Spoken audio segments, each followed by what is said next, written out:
भूपेश बघेल निर्मल खत्री, भूपेश बघेल अजय लल्लू, भूपेश बघेल निर्मल खत्री, भूपेश अयोध्या की धरती को प्रणाम करते हुए बघेल निर्मल खत्री, ये दशरथपुर है।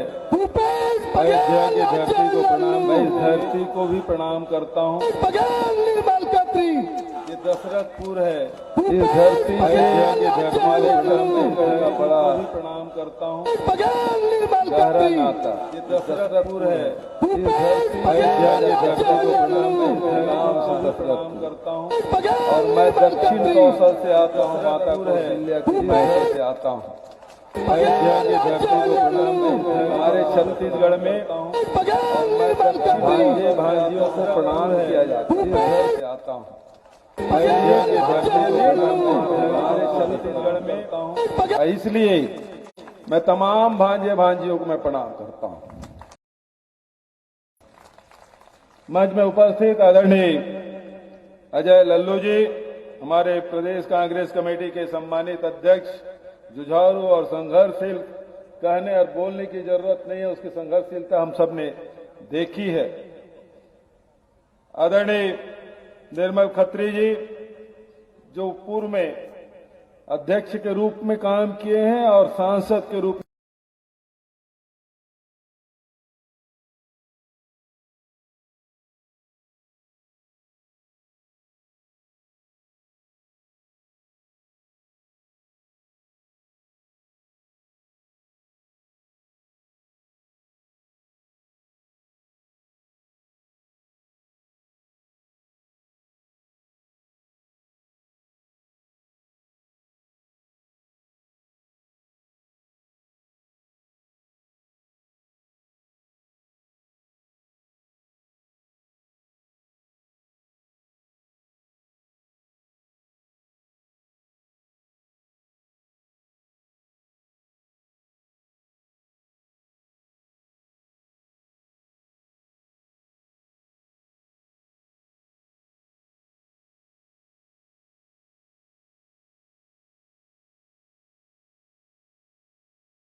अखिलेश यादव जी, वो वाला नहीं, हमारा वाला, इधर आओ। बड़ा मजबूत साथी, ये डरने वाला नहीं है, ये संघर्षशील है। भाई अंकित बागबहरा जी, मंच में बैठे हुए सभी हमारे अतिथिगण, हमारे पूर्व विधायक और साथ ही हमारे पूर्व जिला कांग्रेस कमेटी के अध्यक्ष वर्मा जी, हमारे वरिष्ठ पदाधिकारी हसन भाईजान और हमारे पूर्व विधायक की पुत्री के बारे में परिचय आदरणीय निर्मल जी ने कराया। सभी हमारे उपस्थित किसान भाइयों, बहनों, युवा साथियों, सभी हमारे संगठन के पदाधिकारीगण, जिला कांग्रेस कमेटी के, प्रदेश कांग्रेस कमेटी के, एआईसीसी के मेंबर भी यहां उपस्थित हैं। युवक कांग्रेस, महिला कांग्रेस, सेवा दल, एनएसयूआई के सब पदाधिकारीगण और उपस्थित भाइयों, बहनों और पत्रकार साथियों, आदरणीय साथियों,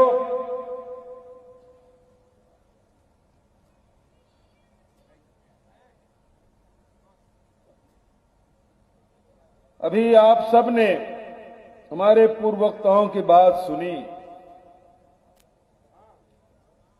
राम की बात, किसान की बात, महिलाओं की बात, युवाओं की बात, इन सब के विषय में चर्चा की गई। लेकिन ये अयोध्या है, अयोध्या भगवान राम की नगरी,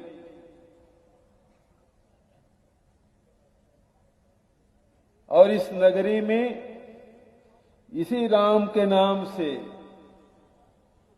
राम राज्य की कल्पना की जाती है।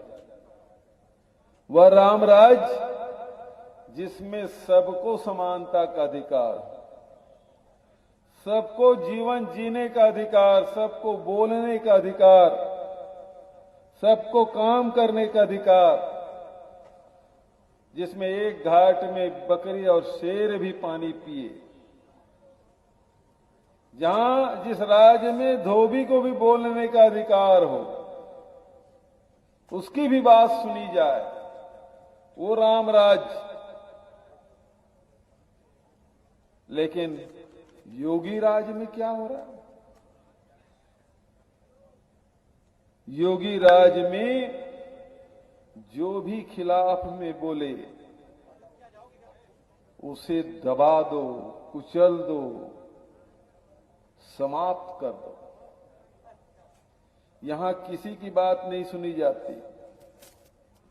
लखीमपुर खीरी में किसान आंदोलन कर रहे थे। अजय मिश्रा, एक और क्या नाम उसका, टेनी के लड़के ने किसानों के सीने पे गाड़ी चढ़ा दी, 4 लोग मर गए। विरोध का स्वर नहीं उठ रहा था। डर और दहशत और भय का वातावरण इतना, कोई बोलने को तैयार नहीं। ऐसे में इंदिरा जी की पोती प्रियंका गांधी जी एयरपोर्ट से निकली रात में 11 बजे, सीधा लखीमपुर का रास्ता पकड़ ली। लेकिन वाह रे, योगी सरकार के अधिकारी उसे सीतापुर में रोक के रखा। 1 दिन नहीं, 2 दिन नहीं, 4 दिन उसे बंधक बना के रखा गया। लेकिन वो डरी नहीं, झुकी नहीं। जब हमें पता चला तो मैं भी रायपुर से निकल के लखनऊ पहुंचा योगी जी, क्योंकि मैं दक्षिण कौशल से आता हूं, मां कौशल्या के मायके से आता हूं। तो योगी जी मेरा बड़ा आवभगत करेंगे भाई। अपनी माता के मायके से आए हैं, राजा दशरथ के ससुराल से आए हैं, तो आवभगत होगा। और लखनऊ की बात ही अलग है। पहले आप सुनते थे, लेकिन देखे तो उलट। मुझे एयरपोर्ट में आईजी ने रोका, सर आप बाहर नहीं जा सकते। मैं बोला फिर क्यों नहीं जा सकता? आप यहीं रुकिए। मैं बोला मुझे लखीमपुर खीरी जाना है, जहां किसानों के सीने पे गाड़ी चला दी गई। उस परिवार के आंसू पोंछने, उस परिवार के दुख बांटने मुझे जाना है। मुझे जाना है प्रियंका जी के पास, जहां सीतापुर में उसे रोक के रखी गई है। मैं अपने नेता से मिलने जाना चाहता हूं। मैं मिलने जाना चाहता हूं अजय लल्लू से, हमारे प्रदेश कांग्रेस कमेटी के अध्यक्ष से। लेकिन उन्होंने कहा कि आप इसको एयरपोर्ट से बाहर नहीं जा सकते। क्यों नहीं जा सकते? कि आप लोगों को जाने से विवाद हो जाएगा, दंगा भड़क जाएगा। मैंने कहा मैं लखनऊ चल देता हूं भाई, पीसीसी कार्यालय में चल देता हूं। बोले यहां 144 धारा लगा है। मुझे स्मरण आया कि प्रधानमंत्री जी उसी समय लखनऊ में अमृत महोत्सव का कार्यक्रम कर रहे थे। मैं बोला धारा 144 क्या मेरे लिए लगा है कि प्रधानमंत्री के लिए भी लगा है? तो 144 धारा में प्रधानमंत्री आम सभा कर सकते हैं और छत्तीसगढ़ के मुख्यमंत्री सड़कों पर भी नहीं निकल सकते। ये कैसा 144 धारा है? बोले कुछ भी हो सर, आप नहीं जा सकते। 3 घंटे एयरपोर्ट पे वहीं फर्श में बैठा रहा। ऐसा आवभगत योगी जी ने किया एक मुख्यमंत्री का। मैं कहा कि ये यहां राम राज के तो दिखाई नहीं पड़ रहा है, रावण राज जरूर लग रहा है।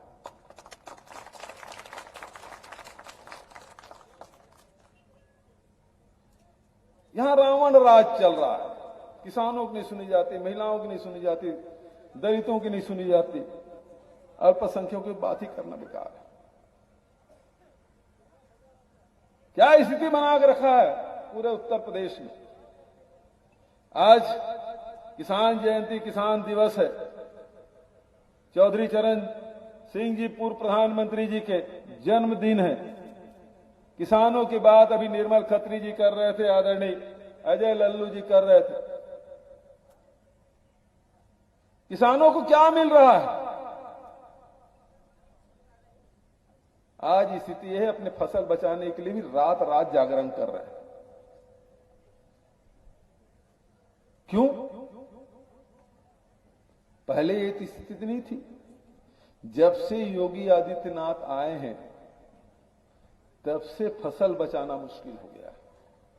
एक समय याद करिए, हमारे बड़े बुजुर्ग हैं, इंदिरा जी के समय में इस देश में अनाज नहीं मिलता था। जब देश आजाद हुआ 33 करोड़ की संख्या थी, उसके भोजन कराने के लिए अनाज नहीं था। यहां लोगों की चाय बनाने के लिए शक्कर नहीं मिलती थी। तब इंदिरा जी ने हरित क्रांति का आह्वान किया, एमएसपी की घोषणा उन्होंने की। वही दौर है जब किसानों ने हरित क्रांति का आह्वान किया, इंदिरा जी ने उस चुनौती को स्वीकार किया और आज स्थिति ये है कि देश में न अनाज की कमी है, न शक्कर की कमी है। ये वो अन्नदाता है जो आपने इस देश में शक्कर के लिए हम लोग लाइन लगते थे। 1 किलो, 1 महीने में 1 मिनट में 1 किलो शक्कर मिलता था, उसके लिए लाइन लगा के कोटा में लेते थे। आज शक्कर मिल में कोटा होता है कि आप इतना ही रिलीज कर सकते हैं। अंतर आया। 40 करोड़ से 140 करोड़ की जनसंख्या हो गई है, लेकिन शक्कर के देश में कोई कमी नहीं। 40 करोड़ से बढ़ के 140 करोड़ हो गया।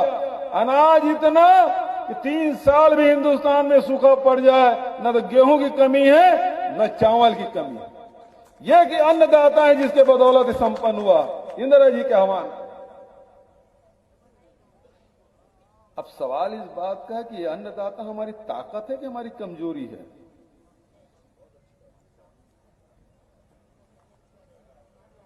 यह हमारी ताकत है, यह अन्नदाता है। यही अन्नदाता है जब जिसके बारे में निर्मल जी कह रहे थे ना, जब कोरोना आया, इन्हीं अन्नदाताओं ने जो अनाज उपजाया था उसी से हमको भोजन मिला है। जब फैक्ट्रियां बंद हो गई थी तो हमारा गांव ही काम आया है। इस गांव ने संभाला है हिंदुस्तान को। लेकिन मोदी जी के नजर में, योगी जी के नजर में ये हम भारत सरकार के लिए बोझ है। वो एमएसपी नहीं देना चाहते, आपको कीमत नहीं देना चाहते, तो क्या करना है? किसानों को हतोत्साहित करो, उसको रेट मत दो, उसका दाम मत दो, उसको डीएपी मत दो। डीएपी मिल रहा है?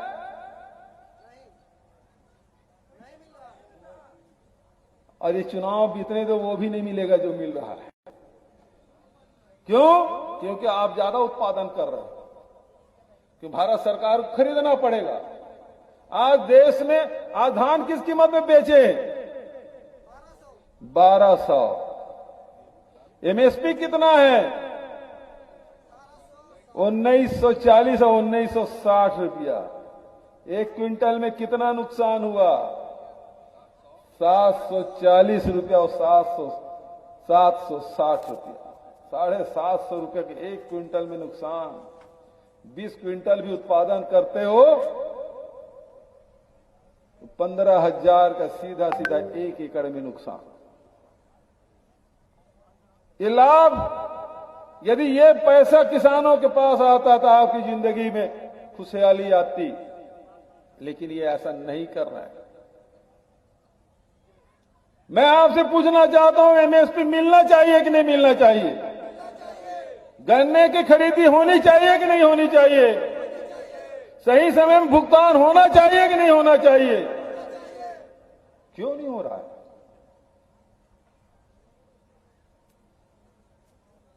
इसलिए कि आप जब चुनाव आता है ना, तो वोट किस आधार पे देते हैं?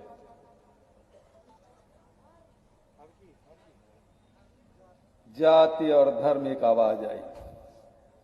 आप गन्ने की कीमत के आधार पर वोट नहीं देते, आप धान और गेहूं की कीमत के आधार पर वोट नहीं देते, आप चना की कीमत के आधार पर नहीं वोट देते, आप अपने बच्चों के रोजगार के नाम से वोट नहीं देते, आप अपने महिलाओं के सम्मान के नाम से वोट नहीं देते।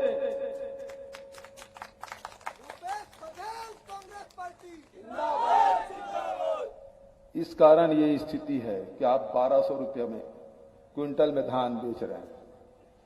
छत्तीसगढ़ में हमारे नेता राहुल गांधी जी गए थे 2018 में, किसानों से वादा किया हम किसानों के ऋण माफ करेंगे। उन्होंने कहा 2500 रुपये क्विंटल में धान खरीदी करेंगे। उन्होंने कहा कि तेंदुपत्ता जिसे बीड़ी पीते हमारे छत्तीसगढ़ में बड़े मात्रा में तेंदुपत्ता इकट्ठा किया जाता है, 4000 प्रति मानक बोरा के दर से खरीदी करेंगे। हमारे कोदो कुटकी रागी जो मिलेट्स कहते हैं उसको समर्थन मूल्य में खरीदी किया जाएगा। किसानों ने अपने मुद्दे पे मतदान किया दोस्तों, और थोड़े बहुत नहीं 3/4 बहुमत से छत्तीसगढ़ में कांग्रेस की सरकार बनी। वो सरकार किसानों की सरकार, वो सरकार दलितों की सरकार, वो सरकार आदिवासियों की सरकार, वो नौजवानों की और महिलाओं की सरकार। और हुआ क्या? शपथ दिलाने मनमोहन सिंह जी, राहुल जी, शरद यादव जी सब गए थे। राहुल जी शपथ ग्रहण कराए, हम लोग गए एयरपोर्ट छोड़ने। दिल्ली रायपुर के एयरपोर्ट से दिल्ली के लिए उड़े, हम लोग सीधा मंत्रालय गए। दिल्ली एयरपोर्ट में राहुल जी उतरे नहीं थे। उन्होंने मुझे कहा था 10 दिन में ऋण माफी करना है। 2 घंटे के भीतर में 18 लाख किसानों के 9000 करोड़ रुपए हमने माफ किया।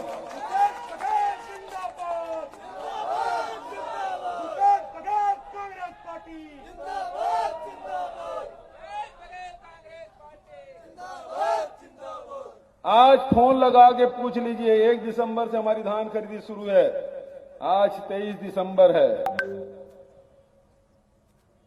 धान खरीदी चल रहा है 2500 रुपया में, 2500 रुपया में धान खरीदी।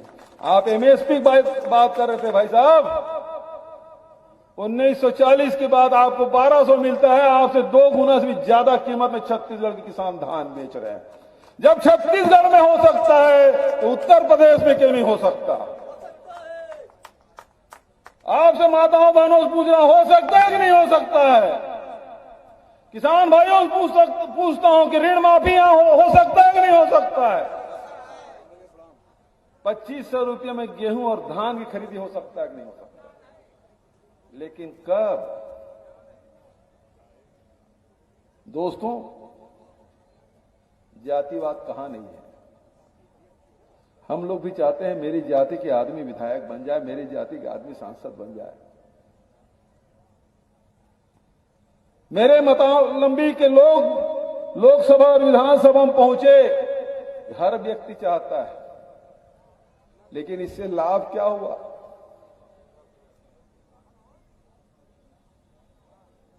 जाति के नाम से वोट दिए, मायावती जी, अखिलेश यादव जी मुख्यमंत्री बन गए, आपको क्या मिला? आपको कुछ मिला? धर्म के नाम से वोट देके देखा, योगी आदित्यनाथ जी मुख्यमंत्री बन गए, आपको क्या मिला? और आपको क्या चाहिए? किसानों को दाम चाहिए, महिलाओं को सम्मान चाहिए और युवाओं को रोजगार चाहिए। गलत बोल रहा हूं? और ये देने का वादा किसने किया? वादा नहीं, प्रतिज्ञा किया है। वो प्रतिज्ञा करने वाली नेत्री है प्रियंका गांधी है, जो आपके मुद्दे पे लड़ना चाहती है।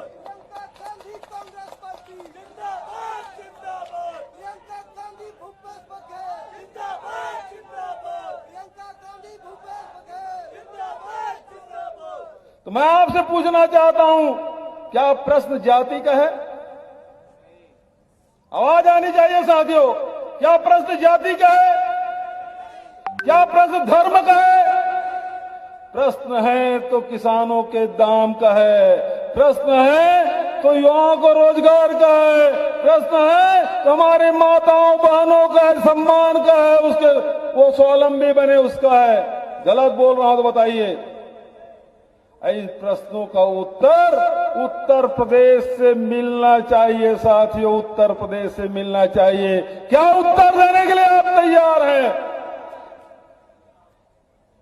ये उत्तर आना चाहिए साथियों।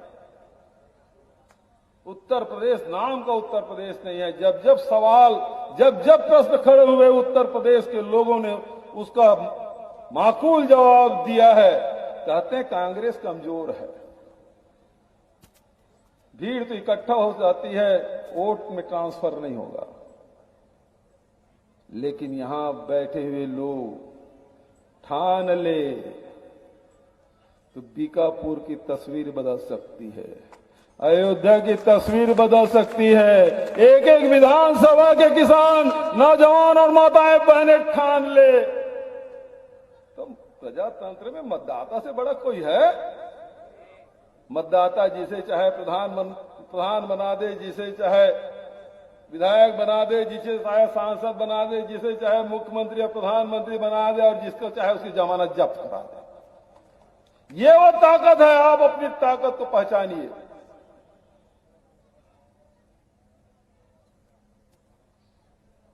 ऋखराज जामवंत ने हनुमान जी को भी ताकत का एहसास दिलाया था, तब वो जाके समुद्र पार कर पाया था।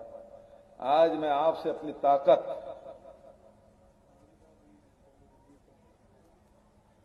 आपकी ताकत क्या है बताना चाहता हूं। आपकी ताकत प्रजातंत्र में मतदाता से ज्यादा ताकतवर और कोई नहीं हो सकता। इस ताकत को पहचानिए। एक एक व्यक्ति ठान ले। ये लोग अपने को सत्ता पाने के लिए, मुख्यमंत्री बनने के लिए जाति और धर्म का आधार ले रहे हैं। कांग्रेस पार्टी, प्रियंका गांधी, अजय लल्लू, निर्मल खत्री, सुप्रिया जी, राजेश तिवारी, तमाम साथी बैठे हैं, लोटन साहब बैठे हैं, सब लोग आपके मुद्दे पे लड़ाई लड़ना चाहते हैं। समस्या है, समस्या का समाधान भी है। अनाज है तो उसे कीमत देने की ताकत होना चाहिए सरकारों के पास। अन्नदाता है, अन्न उपजा के उन्होंने अपराध नहीं किया है।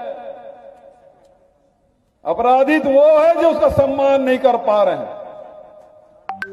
आज छुट्टे जानवर की बात कर रहे थे निर्मल जी। छत्तीसगढ़ में भी समस्या, फसल बचाना मुश्किल। दूध देती गाय भैंस उसको तो रख लेते हैं, लेकिन बछड़ा है, सांड है, भैंसा है, उसको छोड़ देते हैं, वही फसल बर्बाद कर रहे हैं। ये तो ऐसा है, इनका तो काम ही है। धर्म की जय हो, अधर्म का नाश हो, प्राणी में सद्भाव हो, गौ माता की जय हो, इतना कहे और गौ माता की जय बोल के वोट ले लिया आपसे। इनका काम ही है राम नाम जपना, पराया माल अपना। क्या हो रहा है? अभी जमीन के बारे में बताया अजय जी। गौ माता की कभी सेवा उन्होंने नहीं की। ये गौशाला बना दिए, गाय वहां रख दिए,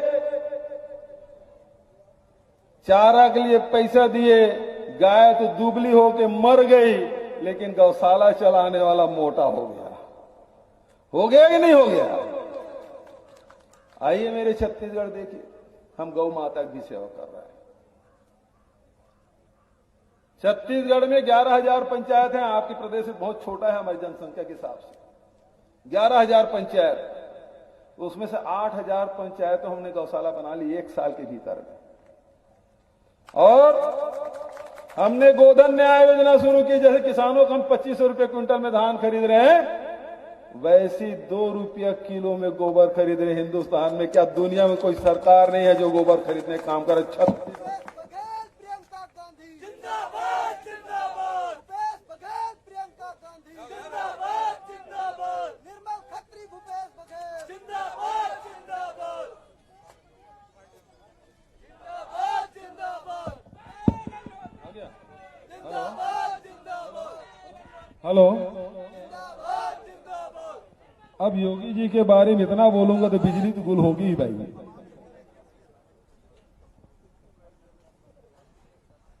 बहुत प्रेम करते हैं। मैं 3 घंटा बैठा था भाई फर्श में। कल भी मुझे परमिशन ही नहीं दे रहे।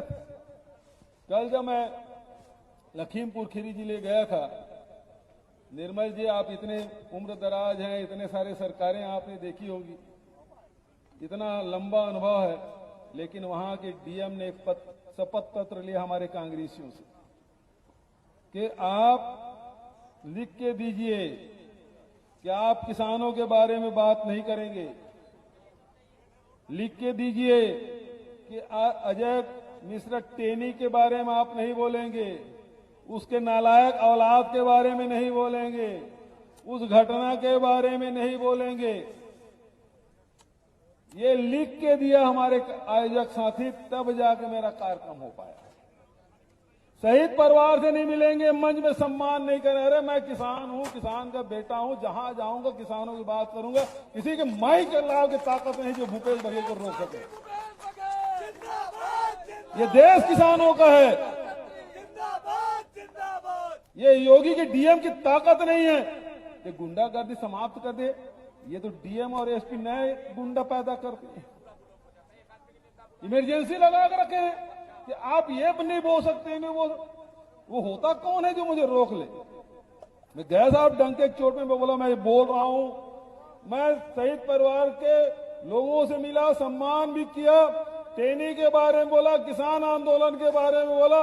मैंने कहा जो करना है कर ले, इस मंच में खड़ा हूं, उतरूंगा तो जो कार्रवाई करना है कर ले। मैं डीएम को कल बोल के आया। जिंदाबाद जिंदाबाद। आदरणीय साथियों, गाय के नाम से वोट मांगने वाले कभी गौ माता की सेवा नहीं किए। छत्तीसगढ़ में हमने कर दिखाया। 2 रुपया किलो में गोबर खरीद रहे हैं साहब, और 1 साल में 54 लाख क्विंटल हमने गोबर खरीदा। गोबर से वर्मी कंपोस्ट भी बनाया। आज आप डीएपी के लिए तरस रहे हैं। हमने 8 लाख क्विंटल किसानों को हमने वितरित कर दिया। डीएपी की कमी थी, उसकी भरपाई कर दी। तो आप उत्तर प्रदेश में छुट्टे जानवर से निजात पाना चाहते हैं कि नहीं चाहते? हाँ बोलिए। यहां योगी नहीं आएगा, डरिए मत। नहीं डरते हैं? बिल्कुल। यहां भी कांग्रेस की सरकार बनाइए, गौशाला भी बनाएंगे, गोबर भी खरीदेंगे, गोबर की कीमत भी देंगे। 2 रुपये वहां खरीदे, यहां भी खरीदेंगे। प्रियंका गांधी भूपेश आपकी फसल भी बचेगी, लोगों को रोजगार भी मिलेगा, गौपालकों को पैसा मिलेगा। जिंदाबाद जिंदाबाद। ये काम हमको करना है। मैं केवल आपसे इतना कहना चाहता हूं, बहुत ज्यादा और लंबी चौड़ी बात। मैं किसान हूं, किसान की बात करने आया हूं। आपकी फसल की कीमत जब छत्तीसगढ़ में मिल सकता है तो यहां भी मिल सकता है। छत्तीसगढ़ में छुट्टे जानवरों की व्यवस्था हो सकती है तो यहां भी किया जा सकता है। छत्तीसगढ़ में जब नौजवानों की नौकरी भर्ती की लाइन लगी है तो उत्तर प्रदेश में भी प्रियंका जी ने कहा 20 लाख लोगों को रोजगार देंगे, नौकरी देंगे, तो वो भी करके दिखाएंगे। महिलाओं के लिए कहा है, मैं लड़की हूं, लड़ सकती हूं। 40% टिकटें, और उसके साथ हमारी जो बेटियां पढ़ रही है उसके लिए स्कूटी और स्मार्टफोन, ये सब बातें उन्होंने कही है।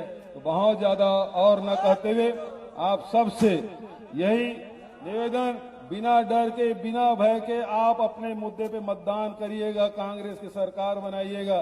प्रियंका जी के नेतृत्व में, लल्लू जी के नेतृत्व में, निर्मल जी के नेतृत्व में सरकार बनाइए और आप किसानों के, मजदूरों के, महिलाओं के, नौजवानों के हक के प्राप्त करिए। यही निवेदन करते हुए पुनः सभी भांजे भांजियों को मैं प्रणाम करते हुए अपने वाणी विराम कर देता हूं। धन्यवाद। जय हिंद, जय उत्तर प्रदेश, जय छत्तीसगढ़। भूपेश बघेल जिंदाबाद। भूपेश